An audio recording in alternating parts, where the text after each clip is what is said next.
munisipalidad ng Pangasinan. Salamat sa Diyos at ang mga droga ay napunta sa inyong mabubuting kamay at hindi sa masasamang loob. Imbes na itago at pagkakitaan, ang mga pakete ng shabu ay isinuko ninyo sa otoridad. Hindi kayo nasilaw sa kinang ng salapi. Hindi ninyo inalintana ang peligro. Sa halip, mas pinili ninyong gawin kung ano ang mabuti at nararapat. Mas pinili ninyo ang kapakanan ng marami kaysa iyong sarili.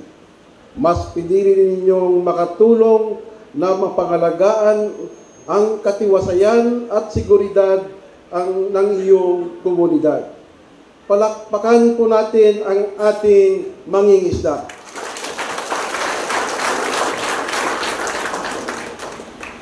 Hindi lang po ninyo nailigtas ang ating mga kababayan mula sa pinsala ng droga.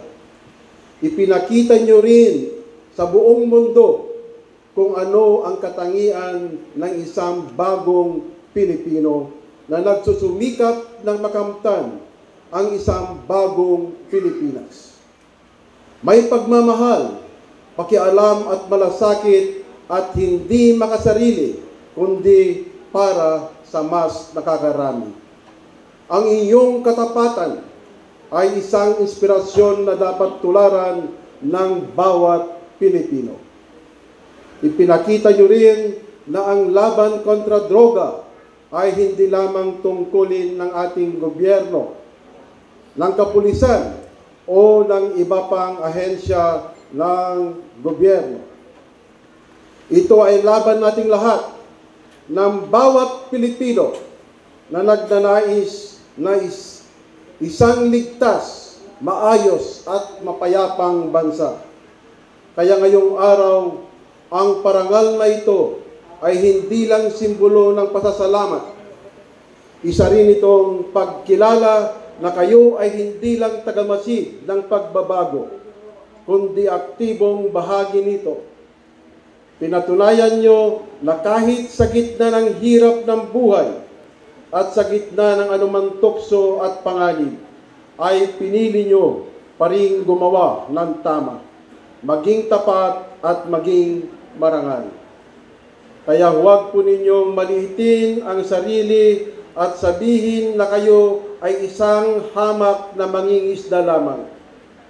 Malaki ang aking paghanga sa mga taong kagaya ninyo, naghahanap buhay ng marangal at walang inaapakang tao.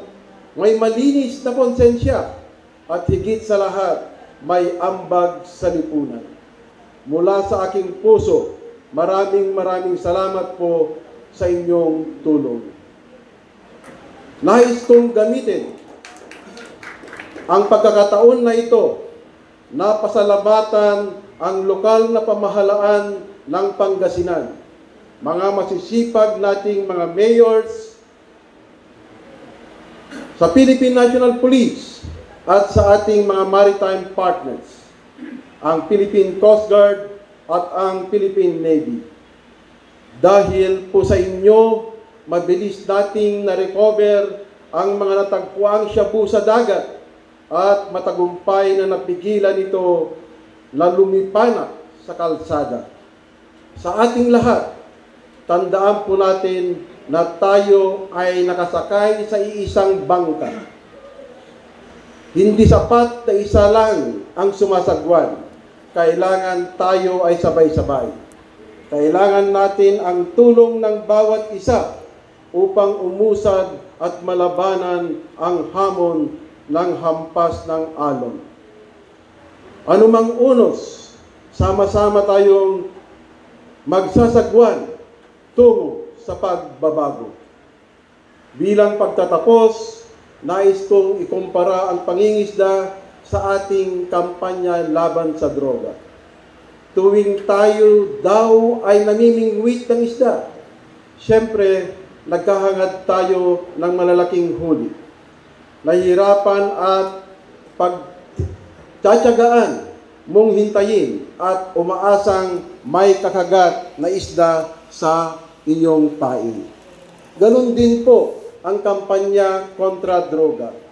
Alam nating mahirap lutasin ang suliraning ito. Nananatiling isang mailap na pangarap na magkaroon ng isang bansang malaya sa droga. Patuloy tayo magtatrabaho ng buong sipag at may dedikasyon at darating din ang panahon na matutupad natin ito. Mabuhay ang ating mga bayaning mangingisda, mabuhay ang pambansang kampanya kontra droga, mabuhay ang probinsya ng Pangasinan, mabuhay ang munisipalidad ng ating Bulinaw, Agno at Bani. At I also confirm yung sinabi ni Mayor Alfonso Celeste kanina na ang ating munisipalidad ng Bulinaw ay nagawaran ng the Seal of Excellence, Balay Silangan for Excellence. Ang ibig sabihin nito, ang munisipalidad ng Bulinaw ay drug clear.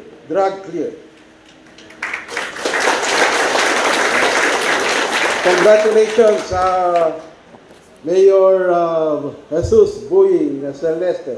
And of course, ang ating bayan din ng Agno. I was informed by our regional director that Agno was also a recipient of the Balangay Seal of Excellence. At of course, si Mayor Dong Palafox ay susunod na rin. Let us help one another and make our very own, our very dear province of Pangasinan always drug-free. Thank you so much, and God bless us all.